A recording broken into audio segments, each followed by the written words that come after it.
नमस्कार दोस्तों, स्वागत है आप सभी का जैसा ऑनलाइन क्लासेस पर। दोस्तों आज की इस वीडियो में हम लेबर इंस्पेक्टर का जो पेपर अभी हुआ उसके सारे 150 क्वेश्चंस के आंसर क्या होना चाहिए, मतलब आंसर की देखने वाले हैं। तो सभी क्वेश्चंस को हम लोगों ने एनालिसिस करके कोशिश किया है कि उसका सही आंसर आपको बता सके। कुछ एक दो क्वेश्चंस में मतभेद हो सकते हैं क्योंकि उसका आंसर जो है कहीं कहीं पे अलग लिया गया है, तो कुछ ऑफिशियल साइड में अलग लिया गया है। तो उसका आंसर क्या क्या लिया गया है और क्या लेना चाहिए वो भी मैं आपको बता दूंगा। और ज़्यादा से ज़्यादा क्वेश्चन में हमने कोशिश किया है कि आपको सही आंसर ला कर दें। तो अगर एक दो क्वेश्चन ऊपर नीचे हो जाएगा तो आप देख लीजिएगा, ठीक है। तो क्वेश्चन नंबर पहला है कि सदन का जो सभापति होता है पदेन, वो कौन होता है? तो सदन का पदेन सभापति होता है राज्यसभा का सभापति। ये क्वेश्चन आप याद रख सकते हैं, ठीक है। फिर अगला क्वेश्चन में आते हैं। अगला क्वेश्चन है क्वेश्चन नंबर 2, हाल ही में कौन भारतीय मूल के व्यक्ति विश्व बैंक के अध्यक्ष चुने गए हैं? तो विश्व बैंक के अध्यक्ष चुने गए अजय बंगा इनका नाम है। ये भी इंपॉर्टेंट क्वेश्चन है, अभी करंट से रिलेटेड क्वेश्चन जो है ज़्यादातर एग्जाम में आ रहा है, तो इसको आप याद रखिएगा। फिर अगला क्वेश्चन है क्वेश्चन नंबर 3, भारत ने किस मित्र देश के साथ पर्यावरण वर्ष की शुरुआत की? तो भारत ने हाल ही में फ्रांस के साथ मिलकर पर्यावरण वर्ष की शुरुआत की है। क्वेश्चन नंबर 4 है, केंद्रीय जांच ब्यूरो अर्थात सीबीआई के नवनियुक्त निदेशक कौन है? तो इसके नवनियुक्त निदेशक है प्रवीण सूद। क्वेश्चन नंबर 5 है, बादल महिला स्व सहायता समूह को किस उत्कृष्ट कार्य हेतु सम्मान दिया गया है? तो इस पे अब थोड़ा क्वेश्चन के आंसर को लेकर थोड़ा मतभेद है, क्योंकि कहीं पे आंसर मिल रहा है हर्बल गुलाब प्रसंस्करण के लिए, तो कहीं पे मिल रहा है गोबर से ब्रीफकेस बनाने हेतु। तो इसका प्रॉपर आंसर या फिर ऑफिशियल जो आंसर है अगर आपको पता हो क्या होना चाहिए तो आप कमेंट बॉक्स में बता सकते हैं। ये जहाँ तक लग रहा है कि इसका बी होना चाहिए सही जवाब। फिर अगला है, भारत ने ऑपरेशन करुणा किस देश की सहायता हेतु किया था? ऑप्शन ए म्यांमार की सहायता हेतु किया था। किसके शासनकाल को दक्षिण कोसल अथवा छत्तीसगढ़ के इतिहास का स्वर्णकाल कहा जाता है? तो महाशिवगुप्त बालार्जुन, इनके शासनकाल को छत्तीसगढ़ का स्वर्णकाल कहा जाता है। पंचायती राज संस्थाओं का निम्नतम स्तर कौन सा है? देखिए निम्नतम स्तर है ग्राम पंचायत। ग्राम पंचायत के ऊपर आपका रहता है जनपद, जनपद के ऊपर जिला पंचायत, त्रिस्तरीय व्यवस्था रहता है। तो सबसे नीचे जो है वो आपका ग्राम पंचायत रहता है। फिर अगला है, निम्नलिखित में से कौन सी गैस सूर्य में सबसे प्रमुख है? तो आपको याद रखना है हाइड्रोजन, ठीक है। हाइड्रोजन के कारण ही जो सूर्य है उसमें उष्मा का जो है भंडारण है। अगला है, राष्ट्र में कौन से अयस्क के उत्पादन में छत्तीसगढ़ का प्रथम स्थान है? तो टीन याद रखेंगे, टीन इकलौता ऐसा खनिज है जो पूरे भारत देश में है ना, पूरे भारत देश में सिर्फ छत्तीसगढ़ इसका उत्पादन करता है। तो सिर्फ छत्तीसगढ़ उत्पादन करता है, तो पहला नंबर में भी छत्तीसगढ़ ही आएगा। अगला क्वेश्चन है, छत्तीसगढ़ के किस जिले में जनवरी 2023 में मकर संक्रांति के अवसर पर तातापानी महोत्सव मनाया गया? तो तातापानी जगह कहाँ पर है उस हिसाब से भी आप याद रख सकते हैं। तातापानी महोत्सव मनाया गया था बलरामपुर में। फिर अगला है, एल्यूमिनियम की किस मिश्र धातु का उपयोग चुंबक बनाने के लिए किया जाता है? तो इस मिश्र धातु का नाम है एल्निको, ठीक है, याद रखेंगे एल्निको। एल्यूमिनियम के एल्निको से चुंबक बनाने का काम किया जाता है। फिर अगला है, छत्तीसगढ़ राज्य का पहला गांधी दर्शन पुस्तकालय कहाँ शुरू किया? तो रायपुर में शुरू किया गया छत्तीसगढ़ का पहला गांधी दर्शन पुस्तकालय। फिर अगला है, नाभिक के आकार की लंबाई के लिए जो इकाई होती है, नाभिक के आकार की इकाई है ना, नाभिक के आकार की जो इकाई है मतलब यूनिट आपका न्यूक्लियर साइज को मापने का, वो क्या है? तो इसका है फर्मी। एलपीजी के लिए जो मुख्य घटक है वो है आपका प्रोपेन और ब्यूटेन। फिर अगला क्वेश्चन है, निम्न में से किस प्रकार की तरंगों का उपयोग रात्रि दृष्टि उपकरण में किया जाता है? तो इंफ्रारेड तरंगों का उपयोग जो है किया जाता है। छत्तीसगढ़ की सबसे लंबी सीमा को छूने वाला राज्य है, सबसे लंबी सीमा जो शेयर करता है वो है उड़ीसा। देश में पहली बार गोबर से बने ब्रीफकेस जिसमें विधानसभा में छत्तीसगढ़ का बजट लाया गया, उसमें संस्कृत में क्या लिखा गया था? तो उसमें संस्कृत में लिखा गया था गोबर वसते लक्ष्मी, मतलब गोबर में लक्ष्मी का वास होता है। फिर अगला क्वेश्चन, छत्तीसगढ़ की उद्यमयान खिलाड़ी ज्ञानेश्वरी यादव ने 23 मई से 3 जून 2023 तक उत्तर प्रदेश के लखनऊ में आयोजित खेलो इंडिया अंतर विश्वविद्यालय खेलकूद प्रतियोगिता 2023 में स्वर्ण पदक जीता। आपको ये बताना है कि ये खिलाड़ी कौन से खेल से संबंधित है? तो ये जो खिलाड़ी है वेट लिफ्टिंग या भारोत्तोलन है ना, भारोत्तोलन है, ये भारोत्तोलन या फिर वेट लिफ्टिंग। अगला है, वृद्धावस्था के अध्ययन को क्या कहते हैं? तो वृद्धावस्था के अध्ययन को कहते हैं जीरोंटोलॉजी। शहीद वीर नारायण सिंह को फांसी की सज़ा कब की दी गई थी? 10 दिसंबर 1857 को फांसी की सज़ा दी गई थी। तमोर पिंगला अभ्यारण्य कहाँ पर स्थित है? तमोर पिंगला अभ्यारण्य ऑप्शन के हिसाब से सूरजपुर। ब्लू कार्बन क्या होता है? तटीय और समुद्री पारिस्थितिक तंत्र में जो अवशोषित कार्बन होता है उसको ब्लू कार्बन के नाम से जाना जाता है। अगला क्वेश्चन है, महिला दिवस पर राष्ट्रपति रामनाथ कोविंद से सम्मानित मां बमलेश्वरी बैंक की शुरुआत करने वाली सामाजिक कार्यकर्ता का नाम क्या है? इनका नाम है मधुलिका रामटेके। गर्मियों में मृग तृष्णा की घटना किस कारण देखी जाती है? तो मृग तृष्णा की घटना गर्मियों में आपका कुल आंतरिक परिवर्तन मतलब टोटल इंटरनल रिफ्लेक्शन के कारण देखा जाता है। फिर अगला है, राष्ट्रीय विकास परिषद का गठन कब हुआ? राष्ट्रीय विकास परिषद का गठन 1952 में हुआ। वर्ष 2023 में भारत की G20 अध्यक्षता हेतु थीम क्या है? तो इसका थीम है एक पृथ्वी, एक कुटुंब, एक भविष्य। परघौनी नृत्य किस जनजाति द्वारा किया जाता है? तो छत्तीसगढ़ के बैगा जनजाति के द्वारा परघौनी नृत्य किया जाता है। छत्तीसगढ़ राज्य द्वारा महिला सुरक्षा के लिए लॉन्च किए गए ऐप का आपको नाम बताना, तो इस ऐप का नाम है अभिव्यक्ति। नवीन औद्योगिक नीति के नाम से निम्नलिखित में से कौन सी औद्योगिक नीति जारी? तो अभी इसमें जो आंसर होगा वो है 1991। 1857 की क्रांति का श्री गणेश सबसे पहले कहाँ हुआ था? इसका जो आंसर है वो है ऑप्शन नंबर बी, मेरठ। प्रत्यक्ष कर क्या है?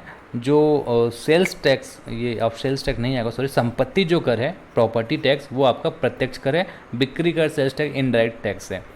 अगला है, कोरबा जिला मुख्यालय में स्थित Bharat aluminium company limited Balco की आधारशिला कब रखी गई? तो कहीं पे आंसर 27 अक्टूबर 1965 मिलता है, तो कहीं पे 27 नवंबर 1965 मिलता है। तो ये जो आंसर है वो होना चाहिए इसका सही जवाब। फिर अगला है, इलेक्ट्रॉन सूक्ष्मदर्शी का आविष्कार किसने किया था? इलेक्ट्रॉन सूक्ष्मदर्शी का आविष्कार नोल और रुस्का नामक वैज्ञानिकों ने किया था। छत्तीसगढ़ सरकार का हमर सुघर लइका अभियान किससे संबंधित है? तो ये जो अभियान है हमर सुघर लइका, वो कुपोषण से संबंधित है। राष्ट्रगान जनगण मन विषय में क्या सही नहीं है बोल रहा है, ठीक है। ये रविंद्रनाथ टैगोर ने लिखा था, ये तो सही है। यह सार्वजनिक रूप से सबसे पहले 27/12/1911 को गाया गया था, तो ये भी आपका सही हो जाता है। इसे राष्ट्रगान के रूप में भारत शासन द्वारा स्वीकार किया गया था, नहीं, इसे राष्ट्रगान के रूप में भारतीय संविधान सभा के द्वारा स्वीकार किया गया था। तो इसका जो ऑप्शन होना चाहिए वो ऑप्शन नंबर सी होना चाहिए, ठीक है। देख ला है, छत्तीसगढ़ राज्य के विधानसभा भवन का नाम है मिनी माता भवन।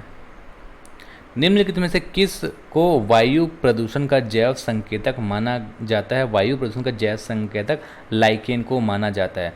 भारत के कौन से राज्य ने हाल ही में खुद को पूर्ण ई गवर्नेंस राज्य घोषित किया है? तो हाल ही में पूर्ण रूप से ई गवर्नेंस राज्य केरल ने अपने आप को घोषित किया है। बलरामपुर जिले का सुगंधित चावल है चगारो जीरा फूल। बच्चों के लिए राष्ट्रीय वीरता पुरस्कार प्रतिवर्ष किस मंत्रालय के द्वारा प्रदान किए जाते हैं? तो कहीं पे इसका आंसर आपको मिलेगा महिला एवं बाल विकास मंत्रालय के द्वारा, कहीं पे मिलेगा आपको भारतीय बाल कल्याण परिषद। लेकिन यहाँ पे मंत्रालय कहा गया है, तो ऑप्शन नंबर ए इसका सही जवाब वैसे होना चाहिए। अगला है, कबरा पहाड़ किस जिले में स्थित है? तो ये आपका ऑप्शन नंबर ए रायगढ़ में आ जाएगा। संविधान की 8वीं अनुसूची के संदर्भ में क्या सम्मिलित नहीं है? ठीक है, तो देखिए संविधान की जो 8वीं अनुसूची है उसमें भारत की खुद जो अपनी भाषा है, जो भारत में जन्मी है, उसको रखा गया है। तो अंग्रेजी जो है भारत की अपनी ऐसी खुद की भाषा तो है नहीं, तो ऑप्शन नंबर सी होना चाहिए। फिर अगला है, प्राचीन भारतीय दर्शन के अनुसार पुरुषार्थ या जीवन के जो 4 उद्देश्य है उसमें शामिल क्या नहीं? तो आपने सुना होगा धर्म, अर्थ, काम, मोक्ष, ठीक है। तो ये काम, मोक्ष, अर्थ सब है, यश ऐसा कुछ भी नहीं है, तो ऑप्शन नंबर डी रहेगा। छत्तीसगढ़ में हसदेव बांगो परियोजना किस जिले में है? तो ये आपका कोरबा जिले में है, हसदेव या फिर हसदो नदी पर। आज़ाद हिंद फौज का नेतृत्व किनके हाथों में था? सुभाष चंद्र बोस जी के नेतृत्व के अंतर्गत ये था। अमेरिका के किस राज्य ने हाल ही में दिवाली के दिन को आधिकारिक अवकाश घोषित किया?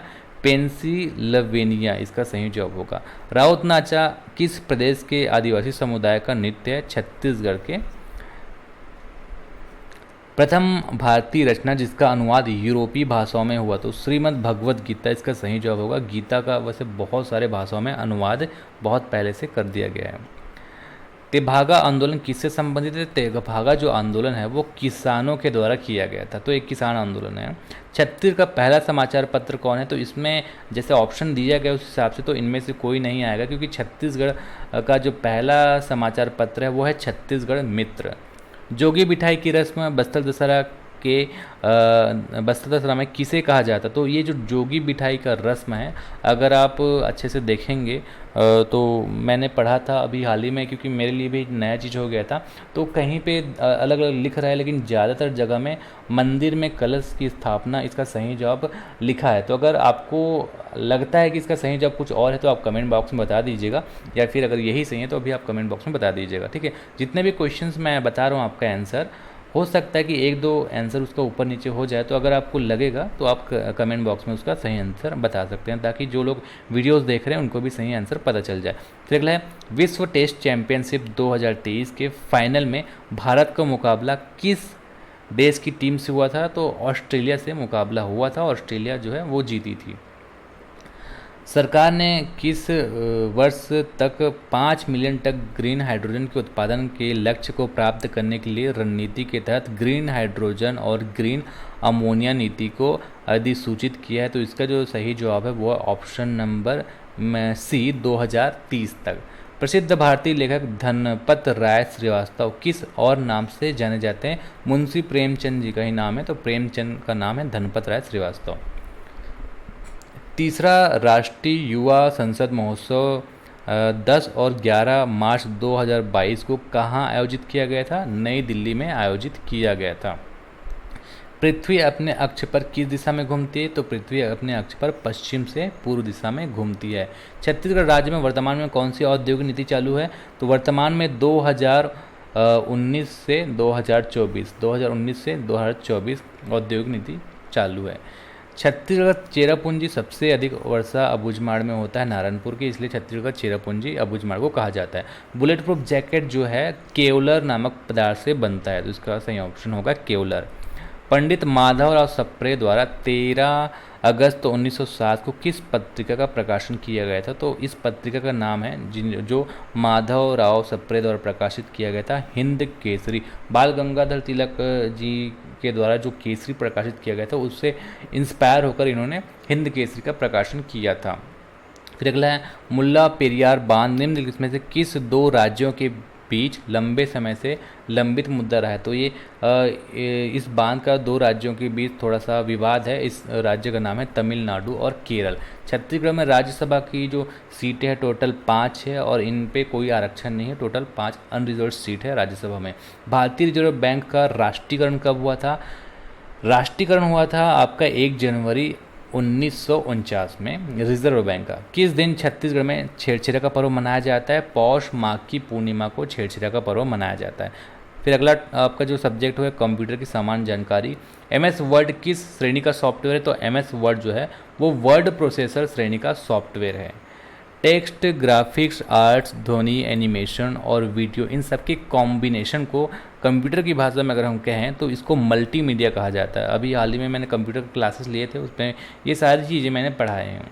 कौन सा प्रिंटर कुछ ही फंट में प्रिंट कर सकता है? जो डॉट मैट्रिक प्रिंटर होता है वो कैरेक्टर प्रिंटर या फिर लाइन प्रिंटर होता है, तो डॉट मैट्रिक जो प्रिंटर है वो कुछ ही फंट प्रिंट कर सकता है। और बहुत सारे डॉट मैट्रिक ऐसे प्रिंटर है जो कि आपका ग्राफिक्स वगैरह प्रिंट नहीं करता। तो अभी मैंने प्रिंटर का एक यूट्यूब में क्लास डाला है, अगर आप उसको देखेंगे तो पूरा प्रिंटर का आपको कॉन्सेप्ट समझ में आ जाएगा। फिर अगला है, DVD का जो फुल फॉर्म होता है वो क्या होता है? DVD का फुल फॉर्म होता है डिजिटल वर्सटाइल डिस्क।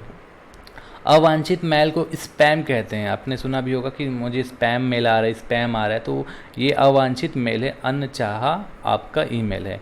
CD का जो स्टोरेज होता है वो आपका 700 MB होता है। कोविड-19 की मॉनिटरिंग के लिए, ये आप सबको पता होगा, आपने यूज़ भी किया होगा, कोविड-19 के मॉनिटरिंग के लिए आरोग्य सेतु ऐप जारी किया गया था। कंप्यूटर के बिना क्या संभव नहीं? अब यहाँ पे जो है क्वेश्चन ये थोड़ा सा डाउटफुल है, क्योंकि देखिए जो फिशिंग होता है, फिशिंग के जरिए जो है कंप्यूटर से डेटा चोरी किया जाता है। अगर आप इंग्लिश में देखेंगे तो फिशिंग जो मछली पकड़ने वाला फिशिंग है, इसका स्पेलिंग कुछ इस तरीके से लिख दिया गया है, जबकि फिशिंग का होता है HISHING, जो कंप्यूटर का मिसयूज़ करने के लिए, मतलब ये डेटा चोरी करने के लिए कंप्यूटर के द्वारा फिशिंग किया जाता है। अब इसमें क्या है कि कंप्यूटर के बिना संभव नहीं है बोल रहा है। तो इंटरनेट हम मोबाइल से भी यूज़ कर सकते हैं, पेंटिंग हम कॉपी पेन से भी कर सकते हैं। अब ये जो फिशिंग है, अब यहाँ पे अगर इंग्लिश में देखोगे तो फिशिंग, वो मछली पकड़ने वाला फिशिंग वाला, स्पेलिंग का यहाँ पे मिस्टेक है, तो इसमें समझ नहीं आ रहा है। फिर ऑप्शन नंबर आपका यही बचता है, चिकित्सीय परीक्षण, तो इसको आप थोड़ा सा देख लीजिएगा। फिर अगला है कंप्यूटर वायरस की निशानी क्या है। तो कंप्यूटर वायरस क्या क्या इफेक्ट करता है, एक तो परफॉर्मेंस को धीमा कर देता है, बार बार क्रैश भी होता है वायरस के कारण, और फाइल्स मिस भी हो जाता है, और कई बार ये वायरस के कारण कोई भी एक फाइल अपने आप को कॉपी करके स्टोरेज को भी कम कर देता है। तो ऑप्शन नंबर जो डी है, ABCD सब कुछ ये आ जाएगा, है ना। फिर अगला, निम्न में से कौन कंप्यूटर का इनपुट डिवाइस है। इनपुट डिवाइस मतलब जिसके माध्यम से हम कंप्यूटर में डाटा अंदर भेज सकते हैं। तो टच पैड के माध्यम से, है ना, जैसे एक तरह का टच स्क्रीन भी आपका इनपुट डिवाइस हो जाता है। तो टच स्क्रीन इसमें नहीं लिखा है, इसमें लिखा है टच पैड, क्योंकि टच स्क्रीन जो है वो इनपुट के साथ साथ आपका आउटपुट डिवाइस भी है, क्योंकि उसी स्क्रीन पे आप रिजल्ट भी देखते हैं। लेकिन टच पैड जो लैपटॉप में टच पैड होता है, जिसके माध्यम से हम माउस के जैसे कार्य करते हैं, वो पूरी तरह से इनपुट डिवाइस ही है। तो ऑप्शन नंबर बी इसका सही जवाब होगा। फिर अगला है, पावर पॉइंट में स्लाइड शो प्रेजेंटेशन मोड दिखाने के लिए F5 बटन का हम प्रेस करते हैं। कौन सा button, F5। Dot matrix printer का दूसरा नाम क्या है, इम्पैक्ट प्रिंटर। इम्पैक्ट प्रिंटर क्यों, क्योंकि ये जो है कागज़ पर इम्पैक्ट करता है, मतलब कागज़ को ठोकता है, उसको वार करता है ना। जैसे आपने टाइपराइटर देखा होगा, तो टाइपराइटर में हम ए दबाते हैं तो कागज़ पर ए ठक से जाएगा और वो इम्पैक्ट करेगा, इसलिए डॉट मैट्रिक्स प्रिंटर भी उसी अवधारणा में काम करता है, और डॉट मैट्रिक्स प्रिंटर को इम्पैक्ट प्रिंटर के नाम से भी जाना जाता है। कंप्यूटर सिस्टम का आउटपुट डिवाइस कौन सा नहीं है। तो देखिए, मॉनिटर आउटपुट डिवाइस है, ब्लूटूथ स्पीकर भी है, लाइन प्रिंटर, प्रिंटर जितने भी प्रिंटर है वो तो आउटपुट डिवाइस ही है।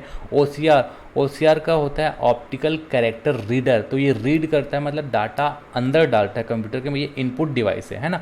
तो आउटपुट डिवाइस नहीं है बोल रहा है, तो ऑप्शन नंबर डी इसका सही जवाब होगा। फिर अगला है, URL का अर्थ क्या होता है। URL का अर्थ होता है यूनिफॉर्म रिसोर्स लोकेटर, ठीक है, uniform resource locator. Operating system क्या है, सिस्टम सॉफ्टवेयर। सॉफ्टवेयर भी अलग अलग तरीके के होता है, जैसे एप्लीकेशन सॉफ्टवेयर होता है, यूटिलिटी सॉफ्टवेयर होता है, और एक होता है सिस्टम सॉफ्टवेयर। सिस्टम सॉफ्टवेयर ही बाकी सारे सॉफ्टवेयर्स को और हार्डवेयर को लेकर चलता है। तो इसका सही जवाब होगा ऑपरेटिंग सिस्टम। जैसे ऑपरेटिंग सिस्टम में आपका विंडोज़, डॉस ये सब आ जाता है। निम्न से कौन सा एंटीवायरस सॉफ्टवेयर है। तो अवस्त एंटीवायरस सॉफ्टवेयर है, क्विक हिल भी है, मैकएफी भी है, और कैस्पर स्काई भी है। इसका सही जवाब होगा चारों, है ना। तो ऑप्शन नंबर सी इसका सही जवाब होगा। फिर अगला है, कौन सा ओपन सोर्स ऑपरेटिंग सिस्टम है। ओपन सोर्स मतलब जिसका सोर्स कोड ओपन होता है, या फिर जो फ्री रहता है, जिसके लिए हमको पैसे देने की ज़रूरत नहीं होता। तो मैक ओएस जो एप्पल के जितने भी लैपटॉप में जो ऑपरेटिंग सिस्टम आता है वो मैक ओएस होता है, ठीक है, जो कि बहुत कॉस्टली होता है, जो पैसे देने होते हैं, तो ये तो इसका सही जवाब नहीं होगा। विंडोज़ भी पेड होता है। MS डॉस जो है आपका माइक्रोसॉफ्ट डॉस, ये भी आपका माइक्रोसॉफ्ट कंपनी का है, तो ये भी पेड ही होता है। उबंटू जो है ओपन सोर्स ऑपरेटिंग सिस्टम के अंतर्गत आता है। फिर अगला है, कौन से क्षेत्र में कंप्यूटर का उपयोग बहुतायत रूप में होता है। तो बहुतायत रूप से यहाँ पे थोड़ा सा कट गया है, नहीं होता है लिख रहा है ना, मतलब कंप्यूटर का उपयोग कहाँ पे नहीं होता है। तो डिजिटल मार्केटिंग में तो होता ही है, इंटरनेट सर्फिंग में तो होता ही है, ई-कॉमर्स में तो होता ही है, कारपेंटरी के दुकान में नहीं होता। तो ऑप्शन डी इसका सही जवाब आएगा। फिर अगला, MS एक्सेल में किसी सेल में सूत्र लिखने के लिए हम शुरुआत में कौन सा बटन प्रेस करते हैं। तो इसका बराबर वाला साइन आप याद रखेंगे। फिर अगला है, DVD में हम किस रंग की लेज़र किरणों का उपयोग इन्फॉर्मेशन को पढ़ने के लिए किया जाता है। तो DVD का जो रीडर होता है उसमें एक ऐसे लेजर जैसे लगा होता है, उस पर लाल रंग निकलता है, जिसका सही जवाब होगा ऑप्शन नंबर सी। फिर अगला क्वेश्चन जो होगा वो मैथ्स का होगा, तो इस पर तो सॉल्व करना पॉसिबल नहीं होगा। मैं सिर्फ इसका आंसर क्या होगा और क्या हो सकता है वो बता सकता हूँ। हो सकता है इक्का दुक्का ऊपर नीचे हो जाए, इसलिए मैं हो सकता है बोल रहा हूँ। क्या आंसर हो सकता है वो हम देख लेते हैं।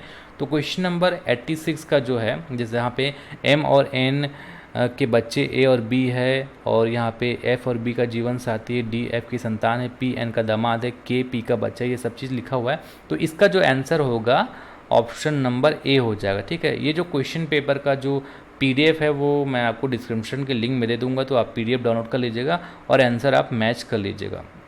ठीक है, अब यहाँ पे एंदुल हसन बेंदुल हसन फोर तख्यों सेंदुर हसन, इस जनौला का अर्थ, तो इस जनौला को मैंने वैसे सर्च किया तो मुझे इसका प्रॉपर कहीं पे आंसर तो नहीं मिला। तो मैं अगर गेस भी करूँ तो मुझे मिर्ची जैसा लग रहा है, लेकिन ये मैं श्योर नहीं हूँ कि ये होना चाहिए। अगर आपको इसका आंसर पता होगा तो आप बता दीजिएगा, इसका आंसर मुझे नहीं पता है। अगला है, ये जो चित्र आपको दिख रहा है इसमें इसका जो सही जवाब होगा, है ना, इसका जो सही जवाब होगा वो 18 होगा। तो इसको मैथ्स के क्वेश्चंस को आप देख लीजिएगा कि क्या है, मैं सिर्फ आंसर बता देता हूँ। ये वाले क्वेश्चन का 89 जो क्वेश्चन है कुछ इस तरीके से क्वेश्चन, इसका नंबर ऑप्शन सही जवाब होगा ऑप्शन सी होगा। ये वाला जो होगा इसका ऑप्शन सी सही जवाब होगा क्वेश्चन का। ठीक है, आपके पास क्वेश्चन पेपर होगा, मैच कर लीजिएगा। इसमें इस पैटर्न को सही करना है तो इसका जो ऑप्शन नंबर डी वाला ऑप्शन होगा इसका सही जवाब होगा। इसमें आपको गलत श्रृंखला बताना है तो इसमें ये वाला ऑप्शन जो होगा 1728 ये ऑप्शन जो है सही होगा। फिर यहाँ पे नीचे दिए गए शब्दों को अर्थपूर्ण क्रम में व्यवस्थित करना है तो इसमें आपका पहला आएगा आपका आगमन, पहले आगमन होगा, उसके बाद परिचय, परिचय के बाद प्रस्तुति, प्रस्तुति के बाद आपका होगा चर्चा, फिर सिफारिश। तो ऑप्शन नंबर सी इसका सही जवाब होगा। फिर एक कोड दिया हुआ है कि अगर कंप्यूटर को कुछ इस तरीके से लिखा जाता है तो इसको हम क्या लिखेंगे, तो इसका सही जवाब होगा ये ऑप्शन नंबर डी। आप इसको देख लीजिएगा, मैं सिर्फ आंसर फटाफट बता देता हूँ। 95 का ये जो क्वेश्चन है इसका जो आंसर होगा ऑप्शन नंबर बी। 96 का जो क्वेश्चन होगा इसका आंसर होगा ऑप्शन नंबर बी 16,000। ये जो आकृति आपको ढूंढना है कहाँ पर छिपा है, तो यहाँ पर अगर आप देखेंगे तो आपको दिखेगा कुछ इस तरीके से, ये ऐसा यहाँ पे दिखेगा, है ना। तो ऑप्शन नंबर ए हो सकता है। फिर अगला है तोला देखे रहो रे, तोला देखे रहो, ये जो गाना है इसके रचयिता आपको बताना है तो इसका जो सही जवाब है पंडित द्वारिका प्रसाद तिवारी विप्र सही जवाब है। 1 घंटे का 0.1 सेकंड में क्या होगा, तो 1/60/60 अगर आप करेंगे तो ऑप्शन सी इसका सही जवाब हो जाएगा। सर्कल के अंदर कौन सा नंबर आएगा, तो नंबर जो आएगा वो ऑप्शन नंबर डी आएगा। 3 संख्याओं में सबसे पहली संख्या, ये आप पढ़ लीजिएगा, इसका जो सही जवाब होगा वो ऑप्शन नंबर 60 डी आएगा। इसका जो सही जवाब रहेगा वो ऑप्शन नंबर ए रहेगा। इसका जो सही जवाब रहेगा वो 44 आएगा। इसका जो सही जवाब रहेगा वो 23 आएगा। इसका जो सही जवाब रहेगा वो आपका 8 आएगा। इसका जो सही जवाब रहेगा वो आपका 5 के आसपास आएगा, है ना, 5 आएगा। ये 1 हाथ ककड़ी 2 दुई हाथ बीजा, इस हल्बी भाषा में मुहावरे का अर्थ बताना। तो इसका वैसे मिल तो नहीं रहा था, लेकिन ये छोटी बात को बढ़ा चढ़ाकर बताना ये हो सकता है, क्योंकि ये मिल नहीं रहा है, लेकिन जहाँ तक मुझे लगता है ये हो सकता है। इसको आप देख लीजिएगा, ठीक है।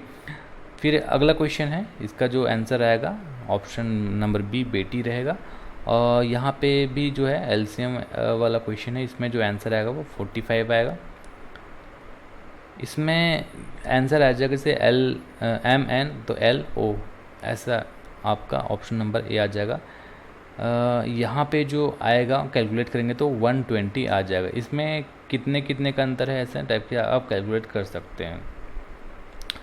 फिर यहाँ पे जो पासा वाला क्वेश्चन है, इसका जो ऑप्शन है नंबर सी सही जवाब रहेगा 6। फिर अगला है छत्तीसगढ़ में, यहाँ से देखते हैं गुण संधि का उदाहरण, तो गुण संधि का उदाहरण वार्षिक धन उत्सव ये हो सकता है ना, ऑप्शन नंबर डी। विसर्ग से पहले कोई स्वर हो और बाद में च, छ या श होने पर जो परिवर्तन होता है वो क्या होता है, परिवर्तन श हलंती वाला इसमें होता है, ठीक है। निम्नलिखित छत्तीसगढ़ी मुहावरे का हिंदी अर्थ बताइए। गुर के गठरी होना, तो गुर के गठरी होना का मतलब हो जाता है अधिक प्रिय होना। मूर्धन्य व्यंजन संधि का जो उदाहरण है वो है आपका प्रणाम। अब ये हिंदी जो है, हिंदी वैसे मेरा थोड़ा सा वीक है, लेकिन जहाँ तक मैंने पढ़ा एनालिसिस किया जो आंसर हो सकता है वो मैं आपको बता रहा हूँ, ठीक है। अगला है छत्तीसगढ़ में बर परसर के उपयोग कौन कारक में होते, तो इसका हो सकता है संप्रदान कारक। निम्नलिखित में शुद्ध वर्तनी वाला शब्द जो है वो है कवयित्री, कवयित्री। अनावश्यक सूक्ष्म विश्लेषण करना को हम कहते हैं बाल की खाल निकालना। छत्तीसगढ़ में बहुवचनी मन कौन भाखा ले आया, अब ये जो है ये इसका आंसर मुझे भी नहीं पता, हो सकता है उड़िया, लेकिन ये मैं श्योर नहीं हूँ, इसका आंसर आप देख लीजिएगा। अगला है आग्नेयास्त्र में निम्नलिखित स्वरों की तो ये एक तो आपका आग्नेय धन शास्त्र ऐसे करेंगे तो य और आ, मतलब ये आ ये वाला ऑप्शन हो सकते हैं सही जवाब। हाथ धोकर पीछे पड़ने के लिए छत्तीसगढ़ में निम्नलिखित मुहावरा उपयुक्त है, अरई लगाना।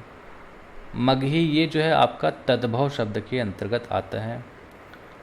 तीन पनिया में कौन सा समास है, तो इसका जो आंसर है वो आपका द्विगु समास होना चाहिए। रसाल, रसाल का अर्थ होता है रस से भरा हुआ या फिर मीठा, तो ये रस से भरा हुआ या फिर मीठा क्या रहता है, आम। फिर ये आपका इंग्लिश का जो क्वेश्चन है, तो इंग्लिश में भी मैं थोड़ा सा वीक हूँ, लेकिन मैंने कोशिश किया है आंसर अपने हिसाब से बनाने का, तो इसमें आप देख लीजिएगा। ये जो आंसर सही लगा वो मैं आपको बता रहा हूँ। 126वां नंबर जो क्वेश्चन है, choose the most suitable preposition, इसमें आपका आएगा nobody can be held accountable for the loss caused by the earthquake. 127वां क्वेश्चन है fill in the blanks with a suitable article, इसमें शायद द आएगा, the true brothers are not unlike each other. Given choose the masculine gender of the given noun, तो nun का जो answer रहेगा वो आपका रहेगा monk. The crowd will not go back they see the performance, तो यहाँ पे जो खाली स्थान है वहाँ पे क्या आएगा, अनटिल यहाँ पे आना चाहिए। फिर अगला है choose the antonyms of the word deteriorate, तो इसका जो आएगा, इसका जो सही जवाब होगा इम्प्रूव होना चाहिए, है ना। और इसमें while cleaning his gun it went of होना चाहिए, किलिंग हिज फ्रेंड। फिर अगला है choose the word substitute, one who knows many language, जो बहुत सारे लैंग्वेज जानता है उसको पॉलीग्लॉट कहा जाता है। Choose one word substitute, a room in a public building where outdoor clothes और लगेज में भी, ये थोड़ा सा कट गया है, इसका जो सही जवाब होगा क्लोक रूम है, ये क्लोक रूम। अगला है choose the correct synonyms of the word penury, penury का जो इसका सही जवाब रहेगा वो आपका होगा पुअर्टी। फिर श्रम विभाग संबंधी जानकारी, श्रम विभाग संबंधी जानकारी के बारे में भी मेरा नॉलेज तो कम ही है, क्योंकि इसको मैंने कभी पढ़ाया भी नहीं है, तो मैंने इंटरनेट वगैरह से और कुछ वेबसाइट वगैरह से जो आंसर निकाला है उसके हिसाब से मैं आपको आंसर बताऊंगा। चांसेस है कि 90-95% वो सही रहेगा, 1-8% अगर ऊपर नीचे हो जाएगा आंसर तो आप देख लीजिएगा, लेकिन आप मैंने कोशिश किया कि मेरी तरफ से कोई गलती ना हो। तो क्वेश्चन नंबर 136 है वेतन संहिता के अनुसार एक कर्मचारी के एक महीने के वेतन से अधिकतम कितने % की कटौती की अनुमति है, तो अधिकतम 50%। व्यावसायिक सुरक्षा स्वास्थ्य और कार्य की दिशाओं संहिता 2020 ने संयोजित किया है, तो इसका जो सही जवाब होगा वो ए और बी दोनों होगा, ऑप्शन नंबर ए और बी दोनों होगा, सी, है ना। मातृत्व लाभ अधिनियम को वर्ष 2017 में संशोधित किया गया था, आपका इसका भी दोनों आएगा, है ना। महिला कर्मचारियों के लिए वैतनिक मातृत्व अवकाश 12 से बढ़ाकर 26 सप्ताह करना और 50 या अधिक कर्मचारियों वाले सभी प्रतिष्ठानों में अनिवार्य क्रेच सुविधा सुनिश्चित करना, तो इसका जो सही जवाब होगा दोनों रहेगा, मतलब ऑप्शन नंबर डी, ए और बी दोनों। अगला है छत्तीसगढ़ राज्य में विभिन्न श्रम कानून के अंतर्गत स्वैच्छिक अनुपालन योजना किस वर्ष से अधिसूचित किया गया, तो इसका जो आंसर है कहीं मिल तो नहीं रहा है, कहीं कहीं पे 2016 ऐसे देखने को मिलता है, तो इसके लिए भी मैं एकदम 100% श्योर नहीं हूँ, हो सकता है 2016 इसका आंसर हो। फिर अगला है ये जो आंसर है बहुत सारा लिखा हुआ है इसमें, निम्नलिखित में से किस मामले में भारत के सर्वोच्च न्यायालय ने कहा कि एक महिला जो सेवा में है को बच्चे के जन्म की सुविधा के लिए जो कुछ भी आवश्यक है, नियोक्ता को उसके प्रति विचारशील और सहानुभूतिपूर्ण होना चाहिए और उन शारीरिक कठिनाइयों का एहसास होना चाहिए जो एक कामकाजी महिला को गर्भ में बच्चे को ले जाने या बच्चे के जन्म के बाद उसका पालन पोषण करने के दौरान कार्यस्थल पर अपने कर्तव्यों का पालन करने में परेशानी होगी। इसका जो सही जवाब होगा वो दिल्ली नगर निगम बनाम महिला कर्मचारी मास्टर रोल, ये हो सकता है। मैंने नेट में सर्च किया था तो ये वाला जो ऑप्शन है वो दिख रहा है, तो हो सकता है ये हो, है ना। फिर अगला है मातृत्व अवकाश अधिनियम 1961 लागू नहीं होता। इसका सही जवाब होना चाहिए किसी भी कारखाने या अन्य प्रतिष्ठान के लिए जिस पर कर्मचारी राज्य बीमा अधिनियम 1948 के प्रावधान फिलहाल लागू हैं। फिर अगला है वेतन संहिता 2019 के अनुसार न्यूनतम मजदूरी के निर्धारण संशोधन के उद्देश्य से निम्नलिखित में से किस श्रेणी के रोजगार पर विचार नहीं किया जाएगा? अकुशल कर्मचारी। कितने श्रम कानून को 4 श्रम संहिताओं में संहिताबद्ध किया गया? इसका आंसर होगा 29। वेतन संहिता की धारा 18(1)(b) के अनुसार वेतन से कटौती के रूप में क्या नहीं माना जाएगा? ऑप्शन नंबर सी, ए और बी दोनों ये आंसर हो सकता है। फिर अगला है भारतीय संविधान के तहत निम्नलिखित राज्य के नीति निर्देशक सिद्धांतों में से कौन सी श्रम क्षेत्र से सीधे जुड़ी नहीं है? तो इसमें भी थोड़ा सा डाउटफुल मुझे लग रहा था, ये हो सकता है ऑप्शन नंबर बी। निम्नलिखित में से कौन सा विषय भारत के संविधान की समवर्ती सूची में शामिल नहीं है? तो मैंने देखा था समवर्ती सूची, तो ये वाला जो है वो नहीं मिला, ये तीनों तो मिल गया, ABD श्रम की व्यावसायिक और तकनीकी प्रशिक्षण। फिर अगला है निम्नलिखित में से कौन सा सुरक्षात्मक श्रम कानून का एक उदाहरण है? तो ऑप्शन नंबर बी, औद्योगिक विवाद अधिनियम 1947। बाल श्रम निषेध और विनियमन अधिनियम 1986 के निम्नलिखित में से कौन सा प्रावधान किशोरों के स्वास्थ्य और सुरक्षा से संबंधित है? धारा 13। फिर अगला है भारत के संविधान के निम्नलिखित में से कौन सा प्रावधान निर्वाह मजदूरी की अवधारणा से संबंधित है? अनुच्छेद 43। फिर अगला आपका भारतीय सर्वोच्च न्यायालय द्वारा निम्नलिखित में से किस मामले में देखा गया कि जहां एक व्यक्ति किसी अन्य को वेतन के रूप में श्रम या सेवा प्रदान करता है जो न्यूनतम मजदूरी से कम है, वह उसके द्वारा प्रदान की जाने वाली श्रम या सेवा स्पष्ट रूप से अनुच्छेद 23 के तहत मजबूरी से श्रम के शब्दों की परिधि और व्याप्ति में आती है। तो इसका जो ऑप्शन नंबर सी है ये आपका सही जवाब होना चाहिए। ठीक है, तो इस तरीके से ये जो सारे आंसर है और जहाँ मुझे लगे जितना मैंने एनालिसिस किया था वो मैंने लिया है। अगर एक दो ऊपर नीचे हो गया तो उसके लिए माफ़ी चाहता हूँ। अगर कुछ आंसर गलत हुआ होगा तो आप कमेंट बॉक्स में बता लीजिएगा। तो आज की क्लास में बस इतना ही। नमस्कार, धन्यवाद।